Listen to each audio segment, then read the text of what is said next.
पाठ 15। पश्चाताप। दृश्य 1। मदनलाल को स्कूल जाना कुनैन खाने या मछली का तेल पीने से कम अप्रिय न था। वह सैलानी, आवारा, घुमक्कड़ युवक था। वह अमरूद के बागों की ओर निकल जाता और अमरूदों के साथ माली के अपशब्द भी बड़े शौक से खाता। उसके पिता ठाकुर जगत सिंह अपने कस्बे के डाकखाने में मुंशी थे।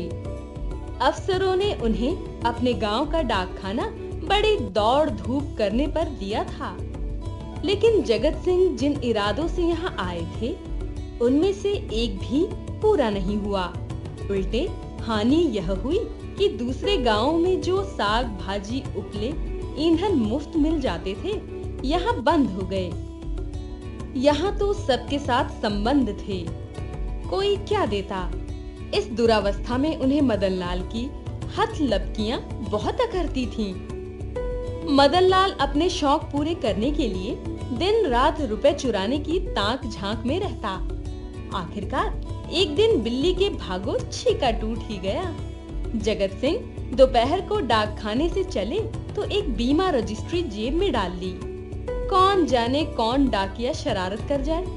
किंतु घर आए तो लिफाफे को अचकन की जेब से निकालने की सुध न रही।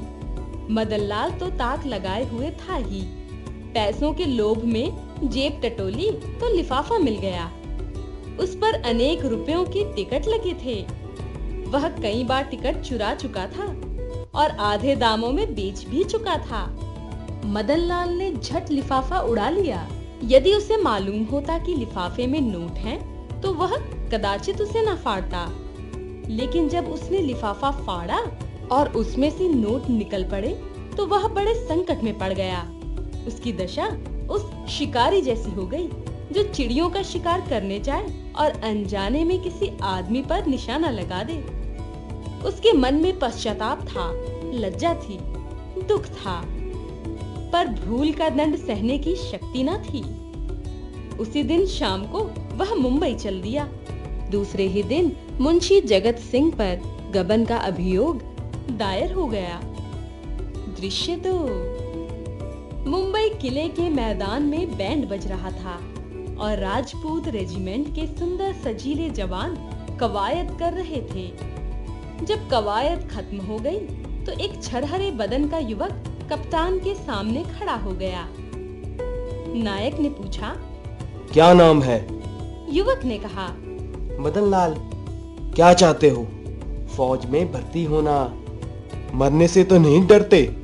बिल्कुल नहीं, राजपूत हूँ। कप्तान ने देखा कि युवक हिम्मत का धनी जवान है, तो तुरंत उसे फौज में भर्ती कर लिया। तीसरे दिन रेजिमेंट अदन को रवाना हो गई। मगर ज्यों-ज्यों जहाज आगे जाता था, मदनलाल का दिल पीछे रह जाता था। जब तक जमीन का किनारा नजर आता रहा, वह जहाज के डेक पर खड़ा अनुरक्त नेत्रों से उसे देखता रहा। जब भूमि तट विलीन हो गया, तो उसने एक ठंडी सांस ली और मुंह ढांपकर रोने लगा। आज जीवन में पहली बार उसे प्रियजनों की याद आई। दृश्य 3। मदनलाल को अदन में रहते 3 महीने गुजर गए। भांति भांति की नवीनताओं ने कई दिनों तक तो उसे मुग्ध रखा, लेकिन पुरानी स्मृतियां फिर उभरने लगीं। उसे स्नेहमयी माता की याद आने लगी। कई दिनों से उसे घर पत्र भेजने की भावना हो रही थी, किंतु लज्जा और ग्लानि के कारण वह टालता जाता था। आखिर एक दिन उससे ना रहा गया। उसने घर के लिए एक पत्र लिखा और अपने अपराधों के लिए क्षमा मांगी। यह पत्र लिखकर उसने डाक में छोड़ा और उसी दिन से उत्तर की प्रतीक्षा करने लगा। 1 महीना गुजर गया, लेकिन कोई जवाब नहीं आया। अब उसका जी घबराने लगा। शिविर में एक वृक्ष के नीचे कुछ सिपाहियों ने शालीग्राम रख छोड़ी थी। कुछ श्रद्धालु सैनिक रोज उस पर जल चढ़ाया करते थे। मदनलाल उनकी हंसी उड़ाया करता, पर आज वह विक्षिप्तों की भांति उस प्रतिमा के सामने जाकर बड़ी देर तक मस्तक झुकाकर बैठा रहा। वह ध्यानावस्था में बैठा था कि किसी ने उसका नाम लेकर पुकारा। वह दफ्तर का चपरासी था और उसके नाम की चिट्ठी लेकर आया था। मदनलाल ने कांपते हाथों से ईश्वर की स्तुति करके लिफाफा खोला और पढ़ा, तुम्हारे पिता को गबन के अभियोग में 5 वर्ष की सजा हो गई है। तुम्हारी माताजी इस शोक से मरणासन हैं। छुट्टी मिले तो घर चले आओ। मदनलाल ने उसी वक्त कप्तान के पास जाकर कहा, हजूर, मेरी माँ बीमार है, मुझे छुट्टी दे दीजिए। कप्तान ने कठोर आंखों से देखकर कहा, अभी छुट्टी नहीं मिल सकती, तो फिर इस्तीफा ले लीजिए। अभी इस्तीफा भी नहीं लिया जा सकता। मैं अब यहाँ एक क्षण भी नहीं रह सकता। रहना पड़ेगा, लड़ाई छिड़ गई है। तुम लोगों को 2-4 दिन में ही लाम पर जाना पड़ेगा। दृश्य 4 वर्ष बीत गए। कैप्टन मदनलाल सा योद्धा उस रेजिमेंट में नहीं है। जिस मुहिम में सबकी हिम्मत जवाब दे जाती है, उसे सर करना उसी का काम है। हमले में वह सदैव सबसे आगे रहता है, लेकिन नित्य रात्रि के समय अवकाश मिलने पर वह अकेले में घर वालों को याद कर लिया करता। वह प्रति मास अपने वेतन का एक बड़ा भाग अपने घर भेजता। हर सप्ताह माँ को पत्र लिखता।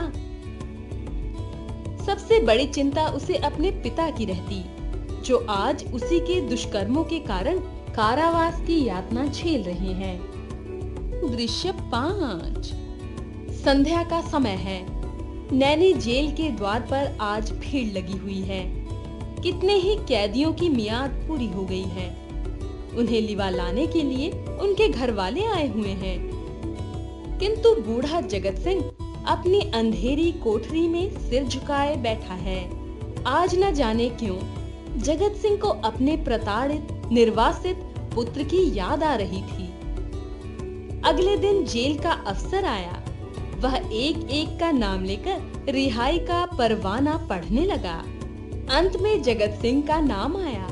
वह सिर झुकाए आहिस्ता आहिस्ता जेलर के पास गया और उदास भाव से परवाना लेकर जेल के द्वार से निकलकर जमीन पर बैठ गया। सहसा उसने एक सैनिक अफसर को घोड़े पर सवार आते हुए देखा। उसके पीछे पीछे एक फिटन आ रही थी। जेल के सिपाहियों ने उसे देखते ही बंदूकें संभालकर एक लाइन में खड़े होकर सलाम किया। जगत सिंह ने मन में कहा, एक भाग्यवान वो है जिसके लिए फिटन आ रही है, और एक अभागा मैं हूँ